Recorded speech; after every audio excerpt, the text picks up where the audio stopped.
මාස්ටර්නි YouTube නාලිකාවට අදත් ඔයාලා සාදරයෙන් පිළිගන්නවා. අද අපේ ඊළඟ වීඩියෝ එක විදිහට අද අපි ඔයාලට ගේන්නේ මාකට් එකේ chart types පිළිබඳව, ඊට පස්සේ candle එකක් පිළිබඳව, ඊට පස්සේ මාකට් එකේ overview මාකට් එක පිළිබඳව තමයි අද වීඩියෝ එකෙන් ගේන්න බලාපොරොත්තු වෙන්නේ. එහෙනම් වැඩි කතා නැතුව අපි යමු අපේ වීඩියෝ.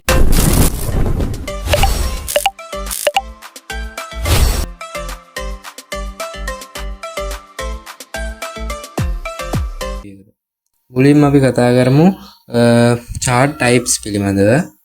chart types තියෙනවා mainly හතරක් තියෙනවා chart types. පළවෙනි chart type එක විදිහට අපිට ගන්න පුළුවන් line chart. මේ තියෙන line chart එක මේ රූප සරහනෙන් ඔයාලට බලා ගන්න පුළුවන්. ඒක විශේෂයෙන්ම අපිට ප්‍රයෝජනවත් වෙනවා trend එක හඳුනා ගන්න මාකට් එකේ. ඊට පස්සේ දෙවෙනියට තියෙනවා bar chart එක. bar chart එක ගත්තොත් එහෙම bar chart එකෙන් වැඩි අපි use කරන්නේ නැහැ. තුන්වෙනියට තියෙනවා candlestick chart එක. candlestick chart එක තමයි අපි use කරන්නේ. ඒක තමයි bestම මේ chart type එක විදිහට තියෙන්නේ. ඒක තමයි අපි use කරන්නේ. ඒක technical analyze කරන්න, pattern අඳුනා ගන්න එහෙම ගොඩක් පහසුයි මේ candlestick chart එකේ. ඊළඟට තියෙනවා Heikin Ashi chart. ඒකත් වැඩි අපි පාවිච්චි කරන්නේ නැහැ.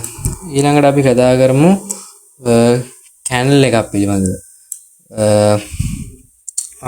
ඊට කලින් අපි කතා කරලිමු මේ chart types මේ PDF එකේනේ අපි ඔයාලට දැන් පෙන්වන්නේ. අපි දැන් chart types මාකට් එකේ තියෙන විදිහ මාකට් එකට ගිහින් බලමු. මුලින්ම මේ යද්දී ඔයාලට තියෙන candlestick chart එක. ඊට පස්සේ මෙතන මේ තියෙන මේ icon එකෙන් ඔයාලට කැමති chart type එකකට දාගන්න පුළුවන්. මේ මෙතනින් line chart එක දැම්ම හැකි. line chart එක දාපුවම මේ වගේ window එකක් මේ විදිහට තමයි පෙන්වන්නේ. ඒක එහෙම වැඩි අපි use කරන්නේ නැහැ. ඊට පස්සේ ඊළඟට අපි බලමු bars chart එක. ඒකේ අර බොඩි එක නෑ, අර වික් එක වගේ නිකන් තියෙන්නේ මේ ඉරිරි වගේ. ඒක එහෙම යූස් කරන්නේ නෑ. මේ තියෙනවා මෙතන candles කියන එක තමයි අපි දාගන්න ඕනේ. ඒකෙන් තමයි ගොඩක් පහසු අපිට මේ ලර්න් කරන්න. ඊට පස්සේ අපි යමු ඊළඟට මොකක්ද අපිට කතා කරන්න තියෙන්නේ බලන්න. ඊට පස්සේ අපි කතා කරමු candle එකක් පිළිබඳව. candle කියන්නේ candlestick chart වල මේ candlestick chart වල මේ තියෙන නිකන් මේ ඉටිපන්දම් වගේ තියෙන ඒවා තමයි candle කියන්නේ. එතකොට කොළ පාටින් පෙන්වන්නේ buy candle, රතු පාටින් පෙන්වන්නේ sell candle. මාකට් එකට buyers ලා වැඩිපුර ආපුවාම up වෙනවා, sellers ලා වැඩිපුර ආපුවාම මාකට් එක down වෙනවා. ඒවා තමයි මේ candle මගින් නිරූපණය වෙන්නේ. අපි බලමු අපේ PDF එකට ගිහිල්ලා candle එකත් තවදුරටත් විස්තරය කරලා. මේ තියෙන්නේ bullish candle හෙවත් buy candle එකක්. buy candle එක මේ තියෙන මේ ඉරටු කූර වගේ තියෙන මේ ඉරටු කූර වගේ තියෙන එකට කියනවා wick එක කියලා. buy candle එකට මේ ඕන candle එකකට ඉරටු කූරක් වගේ තියෙන එකට කියනවා wick එක කියලා. ඊටකොට මේ ලොකුවට මේ කොටුවක් වගේ තියෙන එකට කියනවා body එක කියලා. මේ කොහොම හරි මේ candle එකේ මේ උඩම ස්ථානය කියනවා high point එක කියලා. candle එකේ යටම තැනට කියනවා low point එක කියලා. එතකොට candle එක open වෙන්නේ මෙතනින්. මෙතනින් තමයි candle එක open වෙන්නේ. ඊට පස්සේ candle එක close වෙන්නේ මෙතනින්. මේ wick එකෙන් කියන්නේ දැන් market එක මෙතනට යනකම් up වෙලා තියෙනවා. up වෙලා ආයෙ down වෙලා තියෙනවා. market එක ඒ කියන්නේ දැන් මේ candle එක ඇතුළේදී මාකට් එක අප් වෙච්ච උපරිම ප්‍රයිස් එක තමයි මේ high point එකෙන් පෙන්නන්නේ candle එකේ. ඊට පස්සේ ආපහු down වෙලා තියෙනවා. හැබැයි close වෙලා තියෙන්නේ මෙතනින් ඒකලා.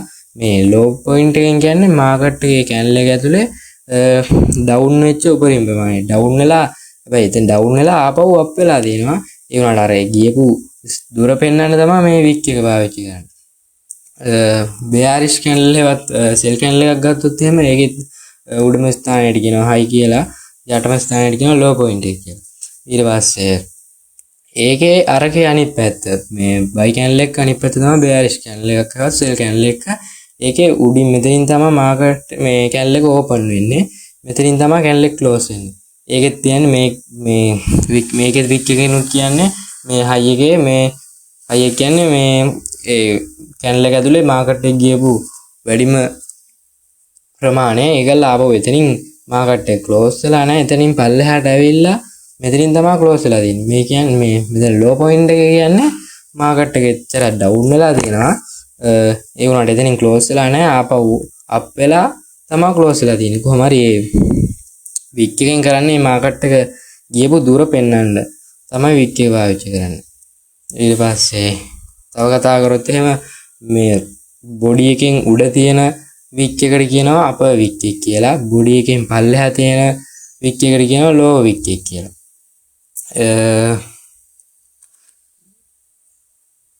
ඊට පස්සේ කතා කරොත් එහෙම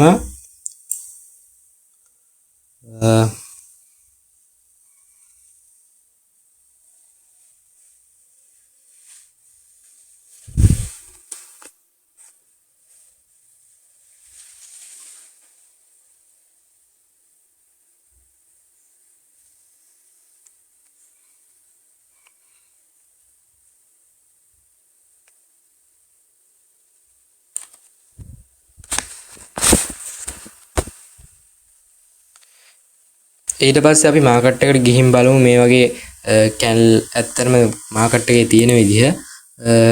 මේ තියෙන කැනල් මේවට තමයි කැනල් කියන්නේ. මේ තියෙන්නේ මේ කැනල් එක දැන් මෙතනින් ඕපන් වෙලා මෙච්චරක් උසට ගිහිල්ලා මෙච්චරක් යටට මේ ඩවුන් වෙලා ආපහු මෙතනට අප් වෙලා මෙතනින් කැනල් එක ක්ලෝස් වෙලා ඊළඟ කැනල් එක ඕපන් වෙලා. ඒ සෙල් කැනල් එක. මෙතන මේ බයි කැනල් එක ගත්තොත් එහෙම මෙතනින් ඕපන් වෙලා මෙච්චරක් ඩවුන් වෙලා ඊට පස්සේ ආය අප් වෙලා මෙච්චරක් අප් වෙලා ඊට පස්සේ ආය ටිකක් ඩවුන් වෙලා මෙතනින් ක්ලෝස් වෙලා ඊළඟ කැනල් එක ඕපන් වෙනවා. එහෙම තමයි ඒ කැනල් එක වෙලා තියෙන්නේ. තව කතා කරොත් එහෙම දැන් ඔයාලට පේනව නේද මේ මාකට් එකේ මේ තියෙනවා මේ බොඩි එක ලොකු කැනල්. බොඩි එක ලොකු කැනල් වලට අපි කියන්නේ ස්ට්‍රෝං කැනල් කියලා. ඒ වගේ මේ තියෙන නිකන් බොඩි එකක් ඇත්තෙම නැහැ වගේ මේ නිකන් කෙට්ටු මේ කැනල් තියෙන ඒවට කියනවා එන්ඩිෂනල් කැනල් කියලා. ඒ කියන්නේ ඒකේ සිද්ධිය වෙලා තියෙන්නේ මේ කැනල් එක ඇතුළේදී මාකට් එකට ගොඩක් බයර්ස්ලා ඇවිල්ලා මේ බයි කැනල් එකක් ඉඳන් මේ කියනකොට මේ කැනල් එක ඇතුළේ මාකට් එකට ගොඩක් බයර්ස්ලා ඇවිල්ලා තියෙනවා. මේ කොළ පාටේ එන්ඩිෂනල් කැනල් එක ගත්තොත් මේකට මේ අඩු බයර්ස්ලා ප්‍රමාණයක් තමයි ඇවිත් තියෙන්නේ. ඊට පස්සේ මේ රතු පාට ස්ට්‍රෝං කැනල් එක ගත්තොත් මේකට මේ කැනල් එක ඇතුළේදී මේ මේ කැනල් එක ඇතුළේදී මේ සෙලර්ස්ලා ගොඩක් ඇවිල්ලා ඒක තමයි මේ බොඩි එක ලොකු වෙලා තියෙන්නේ.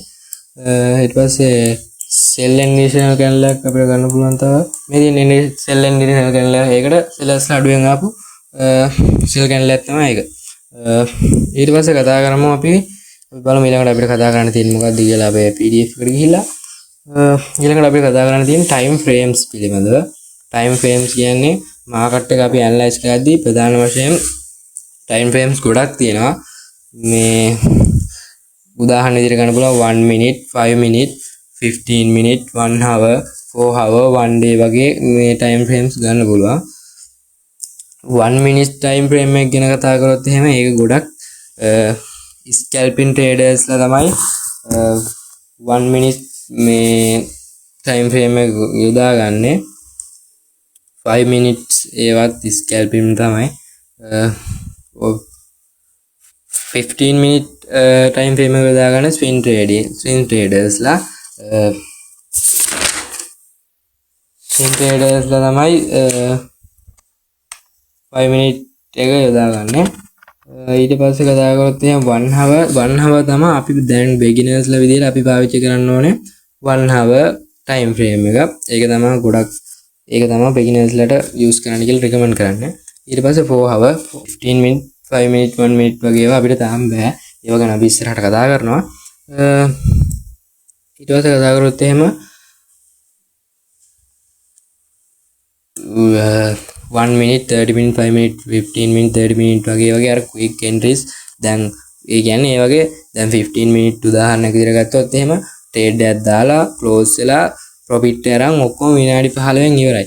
ඒක තමයි වෙන්නේ මේ ඒ වගේ වුණාට ඒව කරන්න අමාරුයි හොඳ experience තියෙන්න ඕනේ. අපි ඒ හින්දා 1 hours වලින් පල්ලෙහා ඒව තමයි යොදාගන්නේ. අපි මාකට් එකට ගිහින් බලමු time frame පිළිබඳව. මේ තියෙන්නේ මේ දැන් 1 hour time frame එකෙන් තමයි තියෙන්නේ. අපි බලමු time frame මාරු කරගන්න කොහොමද කියලා. එතකොට time frame එක කියන කතාව ගත්තොත් එහෙම time frame එක කියන්නේ මේ candle එකක් open වෙලා close වෙන්න කොච්චර වෙලාවක් යනවද කියලා. ඒ කියන්නේ මේ candle එකක් දැන් 1 hour time frame එක ගත්තොත් එහෙම 1 hour time frame එකේ candle එකක් open වෙලා close වෙලා වෙන්න යන්නේ මේ එක පැයක් තමයි යන්නේ. එතකොට 4 hour ගත්තොත් එහෙම candle එකක් open වෙලා close වෙන්න පැය 4ක් යනවා. ඒ වගේ මේ candle එකක් open වෙලා close වෙන්න යන time එක තමයි මේ time frame එකෙන් වෙන්නේ. එතකොට මෙතන මේ තියෙන මේ මෙතන නිකන් පොඩි arrow එකක් වගේ තියෙන්නේ. එතනින් අපිට දාගත්ත හැකි අපිට ඕනේ time frames. මෙතනින් මේ 1 hours වලින් පල්ලෙහාව use කරන්න කියලා තමයි අපි වල recommend කරන්නේ. 1 hour 4 hour 1 day 1 week ඒවා හොඳයි. ඊට පස්සේ ඔයාලට ඒවා මෙතනින් ස්ක්‍රීන් එකට ගන්න පුළුවන්. මේ තා මාක් එක දාලා favorite දා ගන්න පුළුවන්. මම මේ දාගෙන තියෙන්නේ වගේ time frame ගැන වැඩි තමයි කතා කරන්න තියෙන්නේ. දැන් 4 hour time frame එක ගත්තොත් එහෙම මෙතනින් candle එක open වෙලා close වෙන්න පැය 4ක් යනවා. මේ පැය 4 ඇතුළත තමයි මේ candle එකේ මේ system එක වෙන්නේ. ඊට පස්සේ 2 hour ගත්තොත් candle එක open වෙලා close වෙන්න පැය 2ක් යනවා. සරලව කිව්වොත් එහෙම ඒක තමයි මේ time frame එක කියන්නේ. time frame එක කියන්නේ ඒක තමයි. ඊට පස්සේ කතා කරොත් එහෙම මාකට් එකේ trend තියෙනවා. up trend කියන්නේ මාකට් එක up වෙනවා නම් high point high low point හදාගෙන මාකට් එක up වෙනවා නම් up trend එකක් කියනවා. ඊට පස්සේ low high point low point හදාගෙන down වෙනවා නම් down trend එකක් කියනවා. ඊට පස්සේ high point low point හදාගෙන මාකට් එක කෙලින් අතර වගේ යනවා නම් ranging මාකට් එකක් කියනවා.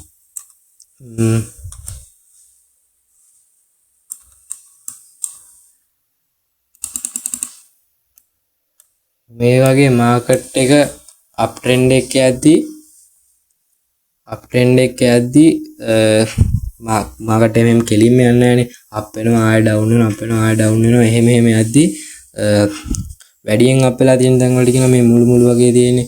ඒ වැඩියෙන් අප් වෙලා තියෙන තැන් වලට කියනවා අපි high point කියලා. ඊට පස්සේ අප් ට්‍රෙන්ඩ් එක ගත්තොත් ඒ වගේ වැඩියෙන් ඩවුන් වෙලා තියෙන මේ උල්ට ත්‍රිකෝණයට වගේ ඒවට කියනවා high low point කියලා. ඊට පස්සේ ඩවුන් ට්‍රෙන්ඩ් එක ගත්තොත් එහෙම අප් ඩවුන් නෙවෙයිනේ ඩවුන් ට්‍රෙන්ඩ් එකක් යන්නේ තනි කෙලින් යන්නේ නැහනේ. ඒ වගේ අප් ඩවුන් ට්‍රෙන්ඩ් එක වැඩියෙන් අප් වෙලා තියෙන මේ ත්‍රිකෝණ වගේ තැන් වලට කියනවා low high point කියලා. වැඩියෙන් ඩවුන් වෙලා තියෙන පොයින්ට් වලට කියනවා low point කියලා. ඊට පස්සේ රේන්ජින් මාකට් එකක් ගත්තොත් එහෙම රේන්ජින් මාකට් එක මේ අප් වෙලා ත්‍රිකෝණට වගේ මුල්ලට තියෙන තැන් වලට කියනවා high point කියලා. එතකොට මේ යට තියෙන ත්‍රිකෝණ වගේ මුළු වලට කියනවා low point කියලා. අපි මාකට් එකට ගිහින් බලමු දැන් උදාහරණ up trend එකක් down trend එකක් ranging යන ඒවා උදාහරණ බලමු මාකට් එකට ගිහිල්ලා.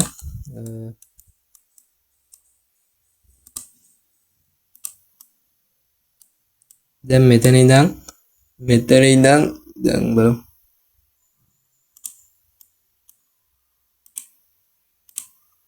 මෙතන ඉඳන් මෙතනට මාකට් එක ඩවුන් වෙලානේ.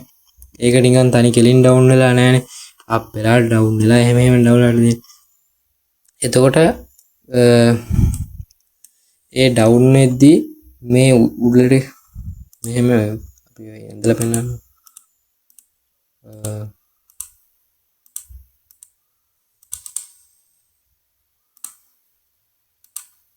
එහෙම අප් ඩවුන් වෙද්දී මේ උඩටම ගියපු තැන් වලට කියනවා low high point කියලා. මේ down trend එක මේ වගේ මේ උඩට ගියපු තැන් වලට කියනවා low high point කියලා. මේ වගේ යටට තියෙන ත්‍රිකෝණ වගේ කියන්නේ වැඩියෙන් down වෙච්ච තැන් වලට කියනවා low point කියලා. ඊට පස්සේ up trend එකක් බලමු මාකට් එකේ.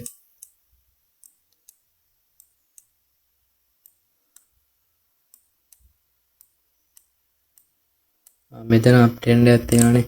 අපිට දැන් මෙතන ඉඳන් ගමුකෝ. මෙතන ඉඳන් මෙතනට ගත්තොත් කියන්න පුළුවන් අප් ට්‍රෙන්ඩ් එකක් කියලා.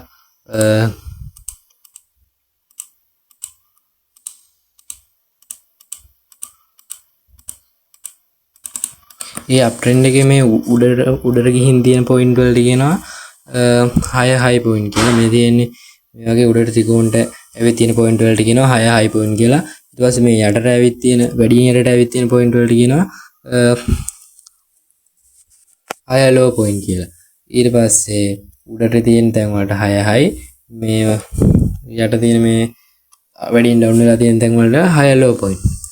ඊට පස්සේ අපි බලමු රේන්ජින් මාකට් එක. මාකට් එක රේන්ජින් යන තැනක් කියලා අපිට ගන්න පුළුවන් මෙතන.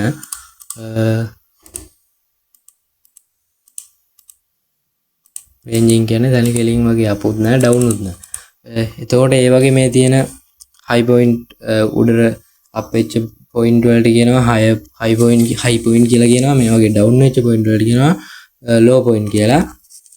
ඒ විදිහට තමයි up trend down trend ranging market එකේ තියෙන්නේ. ඊට පස්සේ අපි බලමු ඊළඟට මොනවද කතා කරන්න තියෙන්නේ කියලා.